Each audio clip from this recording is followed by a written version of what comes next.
सर्व पोलीस अधिकारी आणि कर्मचारी सगळ्यांना माझा नमस्कार। मी हेमंत नगराळे, पोलीस आयुक्त मुंबई शहर।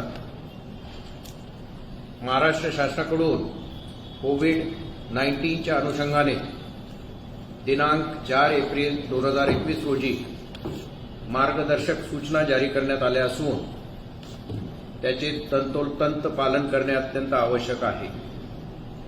त्यानुसार मुंबईत कलम 144 सीआरपीसी लागू करण्यात आलेले आहे। या आदेशामध्ये, लॉकडाऊनच्या आदेशामध्ये आपल्याला ज्या सूचना पाळायच्या आहेत, जनतेने सूचना पाळायच्या आहेत आणि आपण एन्फोर्स करायच्या आहेत, या सूचना मी थोडक्यात तुम्हाला सांगतो। त्या तुम्ही लक्ष देऊन ऐका आणि त्याप्रमाणे त्याच्यावर कारवाई करा। लॉकडाऊनमध्ये सगळ्यात महत्त्वाचं म्हणजे सोमवार ते शुक्रवार सकाळी 7 वाजतापासून ते रात्री 8 वाजेपर्यंत जमावबंदी करण्यात आलेली आहे। याचा अर्थ कोणत्याही ठिकाणी 5 पेक्षा अधिक लोक जमा होणार नाहीत सार्वजनिक ठिकाणी। त्यानंतर दुसरी महत्त्वाची पोझिशन आहे, सोमवार ते शुक्रवार या रोजी, या दिवसांमध्ये रात्री 8 वाजतापासून ते सकाळी 7 वाजेपर्यंत आणि शुक्रवारी रात्री 8 वाजल्यापासून ते सोमवारी सकाळी 7 वाजेपर्यंत संपूर्ण संचारबंदी लागू करण्यात आली असून कोणत्याही व्यक्तीला योग्य कारणाशिवाय बाहेर फिरता येणार नाही।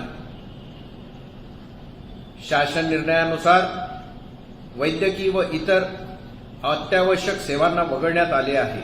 उदाहरणार्थ हॉस्पिटल्स, क्लिनिक, मेडिकल विमा कंपनी, औषध कंपनी आणि इतर वैद्यकीय सेवा, तसेच धान्य, फळभाज्या, बेकरी, दूध इत्यादी महत्त्वाची दुकाने सुरू राहतील। त्या व्यतिरिक्त इतर दुकाने सगळी बंद राहतील।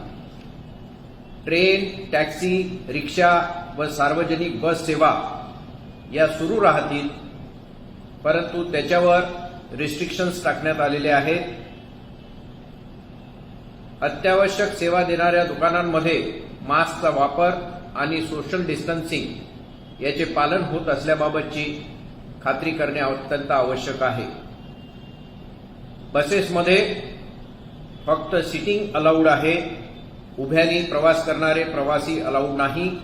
त्याचबरोबर सर्व प्रवाशांनी मास्क घालणे अनिवार्य आहे। सर्व समुद्र किनारे, गार्डन, सार्वजनिक मैदाने, त्याचप्रमाणे अत्यावश्यक सेवेतील दुकाने सोडून इतर सर्व दुकाने व बाजारपेठा व मॉल हे बंद राहतील। सिनेमागृहे, नाट्यगृहे, वॉटर स्पोर्ट्स कॉम्प्लेक्स, सर्व क्लब, स्विमिंग पूल, सर्व जिम हे बंद राहतील। सर्व हॉटेल, बार बंद राहतील। फक्त पार्सल सेवेसाठी सकाळी 7 वाजतापासून ते रात्री 8 वाजेपर्यंत फक्त पार्सल सेवा ही सुरू ठेवण्यात येईल। परंतु जी रोड साईडची इटरीज आहेत, म्हणजे रस्त्याच्या बाजूला असलेली टपरी ज्याच्यामध्ये जेवणाचे खाद्यपदार्थ वगैरे असतात, अशा ठिकाणी बसण्यास मनाई आहे, परंतु फक्त पार्सल सेवा ही दिल्या जाऊ शकते सकाळी 7 ते 8च्या दरम्यान। सर्व धार्मिक स्थळे ही बंद राहतील।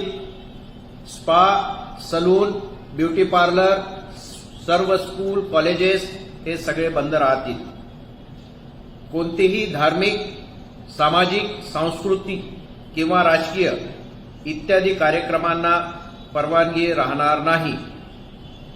वाहतूक सेवा सुरू राहील, परंतु त्यामध्ये काही रिस्ट्रिक्शन्स टाकण्यात आलेले आहेत। जसे रिक्षामध्ये फक्त 2 प्रवासी प्रवास करू शकतील.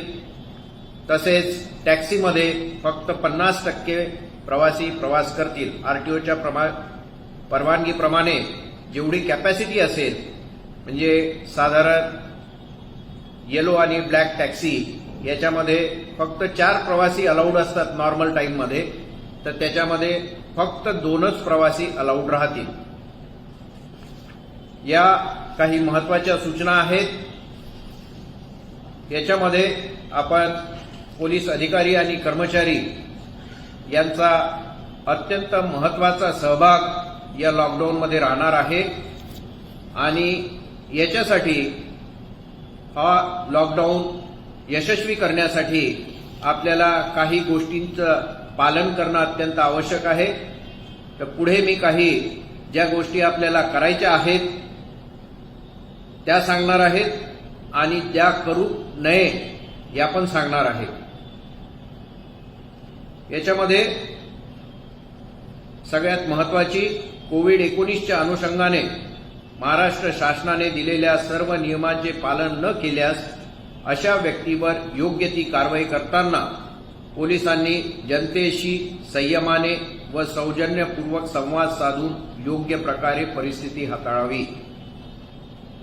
दुसरी, सर्व अधिकारी व अंमलदार यांनी जवळच्या रुग्णालयात जाऊन व्हॅक्सिनेशन करून घेणे अत्यंत आवश्यक आहे. वरिष्ठ अधिकारी यांनी त्यांच्या अधिपत्याखालील अधिकारी व अंमलदार यांनी व्हॅक्सिनेशन करून घेतले की नाही याची खात्री करावी. तसेच अधिकारी व अंमलदार यांनी आपले कर्तव्य बजावत असताना देखील स्वतःची काळजी घ्यावी. ज्या अधिकारी व अंमलदार यांना कोविड-19चा संसर्ग झालेला आहे त्यांची वैयक्तिकरित्या चौकशी करून त्यांना योग्य ते वैद्यकीय उपचार मिळतील आणि त्यांना इतर कोणतीही मदत लागल्यास त्या संबंधित सिनियर पीआयनी ती उपलब्ध करून द्यावी. आपण हा लॉकडाऊन एन्फोर्स करत असताना बंदोबस्ताच्या वेळीस वाहनांची कागदपत्रे तपासू नये किंवा कोणत्याही कागदपत्रांना शक्यतोवर स्पर्श करू नये व आवश्यक असल्यास अशी काही शंका आली आणि तुम्हाला कागदपत्रे तपासणे आवश्यक आहे असे जर वाटत असेल तर ग्लोव्हचा वापर करून आणि तात्काळ सॅनिटायझरने हात धुवून तुम्ही स्वतःला सॅनिटाईज करून घेणं आवश्यक आहे.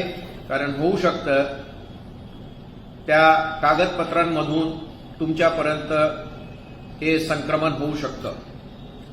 विना मास्क कारवाई किंवा इतर कोविड नियमांची उल्लंघनाची कारवाई करताना वाद न घालता सौजन्याने वागावे. बंदोबस्ताचे कर्तव्य करीत असताना कायदा स्वतःच्या हातात घेऊ नये. कोविड नियमांचे उल्लंघन करणाऱ्यावर कायदेशीर कायदा करावी. बऱ्याच वेळेस आपल्याकडे व्हिडिओ येतात, त्याच्यामध्ये कुणाला सूर्यनमस्कार करायला सांगतात, कुणाला उर्वशा करायला सांगतात, कुणाला माकड उड्या करायला सांगतात. हे योग्य नव्हे. ते कायद्यानुसार चुकीचे आहे. कारण असे चित्रीकरण होऊन आणि मग या सोशल मीडियावर अशा प्रकारच्या क्लिप्स या व्हायरल होतात आणि त्यामुळे जनमानसामध्ये पोलिसांच्या प्रतिमा मलिन होते. कर्तव्यावरील अधिकारी अंमलदार यांनी जेवण करताना, नाश्ता करताना सोशल डिस्टन्सिंग ठेवावे. सगळे आपलेच आहेत असं समजून जवळजवळ बसून जेवण किंवा नाश्ता करू नये, कारण त्याच्यामुळे संसर्ग वाढण्याची शक्यता असते. कोविड काळात पोलीस ठाण्यामध्ये वाढदिवस, सेवानिवृत्ती आणि इतर कार्यक्रम यांना गर्दी होणार नाही याची काळजी घ्यावी. शक्यतो असे कार्यक्रम न केलेले बरे. प्रत्येकाने मास्क, फेस शील्ड व सॅनिटायझरचा वापर करावा आणि स्वतःला वेळोवेळी दिवसभरातून बरेचदा सॅनिटाईज करून घ्यावे. बंदोबस्ताच्या वेळी किंवा पोलीस ठाण्यात असताना एकमेकांपासून सुरक्षित अंतर ठेवावे.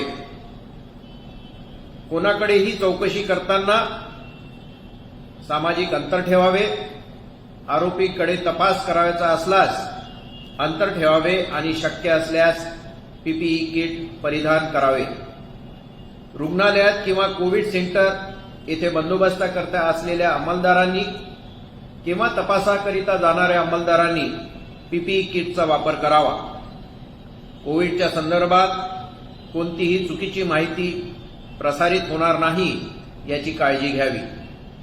गर्दी असल्यास कोविड संदर्भातील सूचनाकरता मेगाफोनचा वापर करावा. सर्व पोलीस स्टेशननी आपल्या पोलीस स्टेशनला कमीत कमी 5 मेगाफोन असतील अशी व्यवस्था करावी, कारण येणाऱ्या काळामध्ये तुम्हाला मेगाफोनची अत्यंत आवश्यकता पडणार आहे. त्याचप्रमाणे तुमच्या गाड्यांवर, मोबाईल्सवर सुद्धा तुम्ही मेगाफोन लावून घेणे आवश्यक आहे. बंदोबस्ताच्या वेळेस रस्त्यावर बॅरिकेडचा वापर करावा.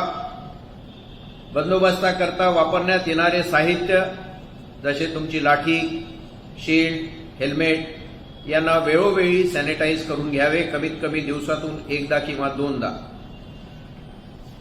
आणि सगळ्यात महत्वाचं, तुम्ही ज्या ठिकाणी राहताय, तुमचं राहायचं घर आणि ज्या ठिकाणी तुम्ही ड्युटी करताय ते पोलीस स्टेशन किंवा ते ड्युटीचं ठिकाण हे स्वच्छ ठेवावे, जेणेकरून तिथूनच संसर्ग होणार नाही यासाठी आपण काळजी करणं अत्यंत आवश्यक आहे. आज रात्रीपासून आपला हा बंदोबस्त सुरू होणार आहे आणि या बंदोबस्तामध्ये आपले अधिकारी, कर्मचारी, कारण हा बंदोबस्त काही एका दिवसाचा नाही, 2 दिवसाचा नाही. आता सध्या जो लॉकडाऊनचा ऑर्डर आहे हा 30 एप्रिलपर्यंतचा ऑर्डर आहे.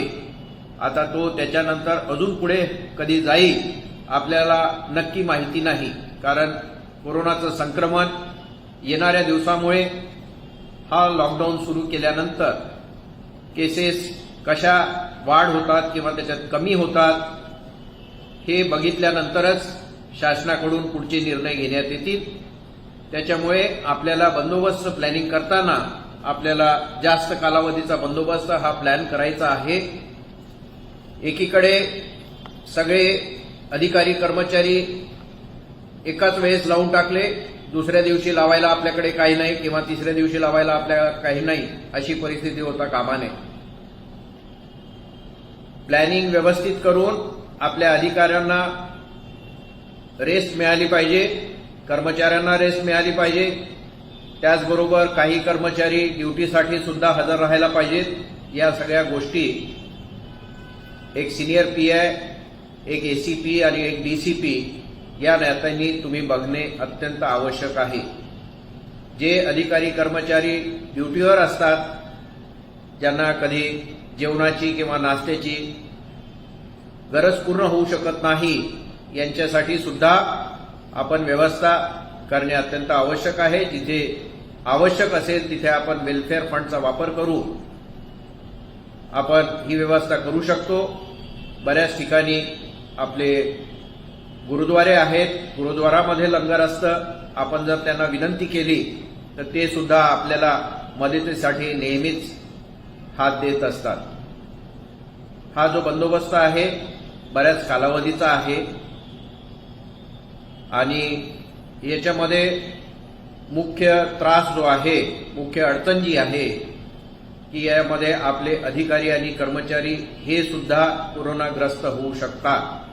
त्याच्यामुळे आता ज्या सगळ्या सूचना तुम्हा सगळ्यांना सांगितलेल्या आहेत त्या सगळ्या सूचनांचं पालन योग्य प्रकारे करणे हे अत्यंत आवश्यक आहे. यातून आपल्याला स्वतःला वाचवायचं आहे, त्याचबरोबर आपल्याला दुसऱ्यांना वाचवायचं आहे आणि तेही चांगल्या पद्धतीने. आपण बंदोबस्त करत असताना आपल्या बोलण्यामुळे किंवा आपल्या कोणत्या कृतीमुळे त्याचे पर्यवसन दुसऱ्या कोणत्या तरी गंभीर घटनेमध्ये होऊ नये याची आपण प्रकर्षाने काळजी घेणं अत्यंत आवश्यक आहे. नाहीतर बंदोबस्त राहिला एकीकडे आणि आपलं दुसरं अजून वेगळंच काहीतरी सुरू होईल. त्याचप्रमाणे कुणालाही त्रास देऊ नका, कुणाला टोचून बोलू नका किंवा कुणाची खिल्ली उडवू नका. असे कोणतेही प्रकार तुमच्याकडून होणार नाही हे आवर्जून बघणे अत्यंत आवश्यक आहे. या संपूर्ण बंदोबस्ताच्या वेळेस ज्या इसेन्शियल सर्व्हिसेस आहेत, जसे भाजीपाला, धान्य, ब्रेड, दूध, या सगळ्या इसेन्शियल सर्व्हिसेस ने आण करण्यासाठी आपण पासेस अगोदर दिलेले आहेत. ज्यांच्याकडे जुने पासेस आहेत ते जुने पासेस अजून व्हॅलिड आहेत असं समजण्यात येईल. तुम्ही सर्व सिनियर पीए आणि सगळ्यांना कर्मचाऱ्यांना सांगा निक्षुणपणे की जुने पासेस ज्यांच्याकडे आहेत ते जुने पासेस व्हॅलिड राहतील, त्यांना वापरता येतील. आणि त्याचबरोबर नवीन जे पासेस आहेत ते स्पेशल ब्रँचकडून आपल्याला सप्लाय करण्यात येतील. अगोदर डीसीपी हे पासेस इश्यू करत होते वाहनांचे आणि लोकांचे इसेन्शियल सर्व्हिसेसच्या, परंतु आता आम्ही निर्णय घेतलेला आहे की एसीपी दर्जाचे अधिकारी हे आता पासेस इश्यू करतील. परंतु पासेस इश्यू करताना हे सर्व पासेस व्यवस्थित त्याचा रेकॉर्ड ठेवण्यात येईल. कुणाला पासेस इश्यू केल्या गेले त्याच्यावर नंबरिंग ठेवण्यात येईल आणि तुमच्या प्रत्येक एसीपींच्या ऑफिसमध्ये रजिस्टर ठेवून नंबरनुसार ते पासेस व्हेरिफिकेशनसाठी उपलब्ध राहायला पाहिजे. आणि डीसीपींनी वेळोवेळी किती पासेस इश्यू झाले, कुणाला इश्यू झाले याची शहानिशा करणे अत्यंत आवश्यक आहे. पुढे येणारे दिवस हे महत्वाचे दिवस आहेत. तुम्हाला ही ॲडिशनल ड्युटी आहे याचं मला भान आहे, परंतु ही एक जबाबदारी आहे शासनाने आपल्यावर सोपवलेली आहे. ही जबाबदारी आपल्याला चांगल्या प्रकारे पार पाडायची आहे आणि ही जबाबदारी आपल्याला शासनाने दिलेली आहे ती आपण पूर्ण करून दाखवायची आहे. याचबरोबर तुमच्या हद्दीमध्ये राहणारे गुंड, समाजकंटक या संधीचा फायदा घेऊन दुसऱ्या काही गोष्टी करू शकतील, समाजामध्ये तेढ निर्माण करू शकतील किंवा अजून अशा काही गोष्टी करू शकतील ज्याच्यामुळे समाजामध्ये काहीतरी प्रॉब्लेम होतील. तर या गोष्टीसाठी तुम्ही अलर्ट असणे अत्यंत आवश्यक आहे. तर या बंदोबस्तासाठी माझ्या या सूचना आहेत. आपण सर्व डीसीपींनी, सर्व एसीपींनी, सगळ्या सिनियर पीआयनी या प्रत्येक बंदोबस्तावरच्या कॉन्स्टेबलपर्यंत, सगळ्या 100% कॉन्स्टेबलपर्यंत या सूचना पोहोचतील याची खात्री करा. बऱ्याचशा गोष्टी कुणाला समजत नाहीत किंवा भ्रम निर्माण होतात, तर असं काही होणार नाही अशी मला आशा वाटते. जय हिंद, जय महाराष्ट्र. Perfect.